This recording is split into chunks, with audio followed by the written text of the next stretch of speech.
আসসালামু আলাইকুম সুপ্রিয় দর্শক, আশা করি সবাই ভালো আছেন। যে যেখান থেকে ভিডিওটি দেখছেন সকলকে অসংখ্য ধন্যবাদ। কৃষকের রাস্তায় কৃষি পেজে আমি সালাউদ্দিন আছি আপনাদের সাথে। আজকে একটা আমাদের যে ধানের চারা, আমরা যে ধানের চারা এখন বড় মৌসুম প্রায় শুরুর মধ্যে, এই যে ধানের চারা আমরা যে রোপণ করব, এখন রোপণ করছি। আপনারা হয়তো বা দেখালে বুঝতে পারবেন, যে চারাটা দেখতে পাচ্ছেন, এই চারাগুলো ফেলা হয়েছে। এই চারাগুলো আমরা অনেক সময় খেয়াল করি যে চারাগুলো কিন্তু মারা যায় কখন? আমরা দেখি যে অতিরিক্ত যদি কুয়াশা হয়, শীত হয়, তখন কিন্তু ধানের আমরা যেটা বলি বিছন বা ধানের চারা যেটা বলেন না কেন, এগুলো কিন্তু মারা যায়। কীভাবে মারা যায়?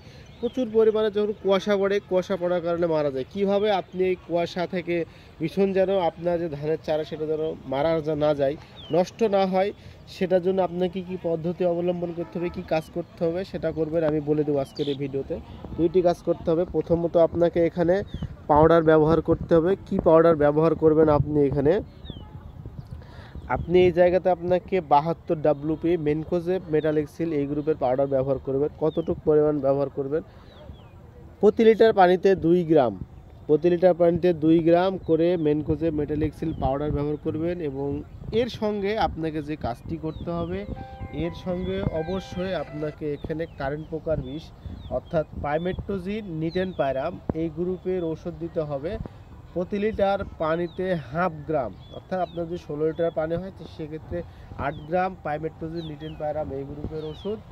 আর প্রতি লিটার পানিতে 2 গ্রাম হারে মেনকোজেব মেটালিক্সিল অর্থাৎ 72 WP, যেটা আমরা সবাই জানি, এই গ্রুপের দুটা কম্বাইন করে সুন্দর করে আপনি যখন কুয়াশা থাকবে না, অর্থাৎ বেলা 10টা 11টা 12টা বা সন্ধ্যার সন্ধ্যা লাগার আগে, এরকম মানে যে সময় রোদ আছে, শুকিয়ে যাবে আপনার এই ওষুধগুলো দিলে, এরকম একটি সময় আপনি ওষুধগুলো সুন্দর করে মিক্স করে মেশিন দিয়ে সুন্দর করে এই যে বিছনের চারাগুলো দেখতে পাচ্ছেন, আমি আপনাদেরকে দেখানোর চেষ্টা করছি ক্যামেরার মাধ্যমে।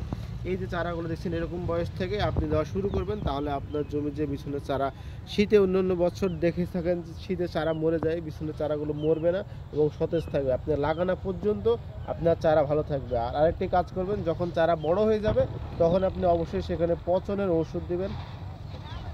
32.5 এই গ্রুপের ওষুধ দিবেন।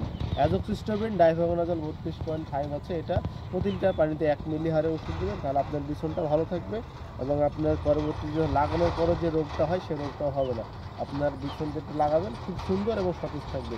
আজকের ভিডিও এই পর্যন্ত, আবার নেক্সট কোনো একটা ভিডিওতে আপনাদের সঙ্গে দেখা হবে ইনশাল্লাহ।